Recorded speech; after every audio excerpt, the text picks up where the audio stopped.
What's up mga kunyakol? So today guys, meron tayong special guest. Anong pangalan? Sandra. At Marie.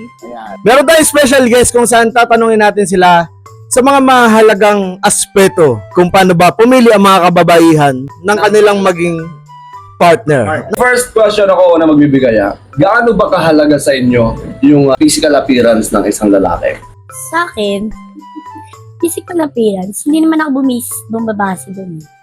Sa physical appearance. Kasi actually, hindi naman yung mga nagiging boyfriend ko or may asawa ko, hindi naman sila ganun pogi. Huwag ganun, sabihin mo, pogi asawa ko. Yung mga dating boyfriend ko nga. Siyempre ngayon, siyempre masasabi ko asawa ko pogi. Papakasalan ko ba yun kung hindi? Ayup ka talaga! Ang ganda mong lalaki! Kahit yung mukha ni Chitae, okay lang kaya ate. Pwede naman. Basta mahal mo, di ba? Yes. Basta naramdaman mo yung nandun sa kanya yung love na. Ikaw naman, Marie. Para po sa akin, hindi po basihan yung looks kasi parang tumitingin po ako sa ugali. Kumbaga bonus na lang po yung looks. Nakikita ba yung ugali? Siyempre, pag niligawan ka, di ba? Pag niligawan ka, siyempre malalaman mo dyan. Tama na. Oo. Tapos ka na Buti na lang si RC nakahanap na ng pogi, mabait pa. Yes! Next question. Kailangan ba mayaman o hindi mayaman? Palunok si ate. Hindi naman po basihan yung yaman. Kumbaga, Bata pa yan.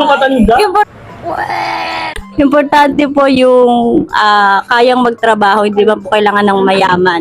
Pero teka lang, follow-up question. Paano kung lumpo yung na end up sa lumpo? Hindi ako magtatrabaho. Nice answer. Pag ba nalumpo ako, alagaan mo ako. Napipilay na yata ako. Ah, ang sakit. Aray ko, lumpo na ako. Sa'yo ate, mahalaga ba ang mayaman sa isang relasyon? Siguro hindi. Pero, the way na kain naman talaga niyang magtrabaho. At pareho kami may trabaho, pareho kami kumikita, why not? Pero kasi syempre sa panahon ngayon, napakataas ang bilihin. Bakit ka naman kukuha ng dukha? Tapos tamad magtrabaho, di ba? Hindi, syempre doon ka sa hindi na mayaman.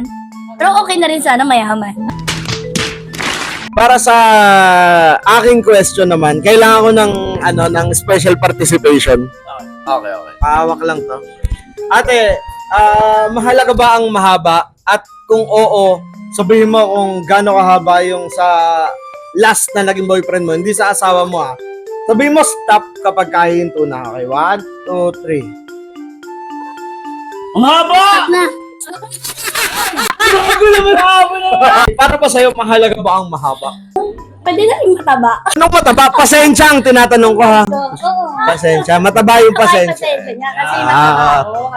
Nakakashock yung mga sagot nila. Hindi ako sanay. Okay, sa'yo naman. Sabihin mo pag stop na sa last na naka-relationship mo, kung gaano kahaba. Okay, ganyan. 1, 2, 3.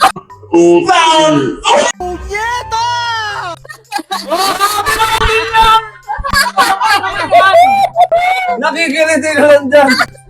So alam ko na yung sagot niya, wag na natin tanongin. Hindi mahalaga ang mahaba. O kung sino ka man! Alam na namin kung gano'n Ayun ka. pa dito. Moving on to another question. Medyo na gusto mo Ingay na itong babae na. Kasi galit Next question.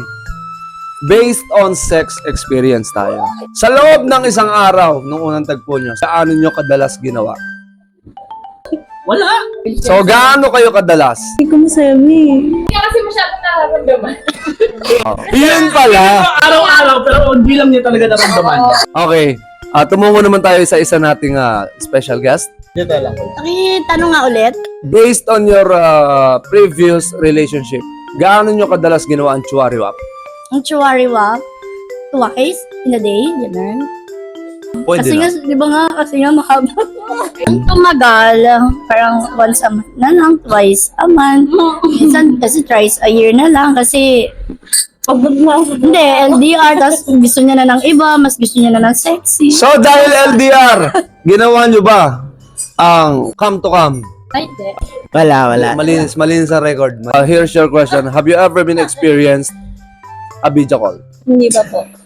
Sobrang mo na conservative. Hindi niya pa ginagawa kasi ngayon niya lang natutunan kay Papa Dudut. Naitatry na rin niya. Parang ako yata yung yung naging bad influence.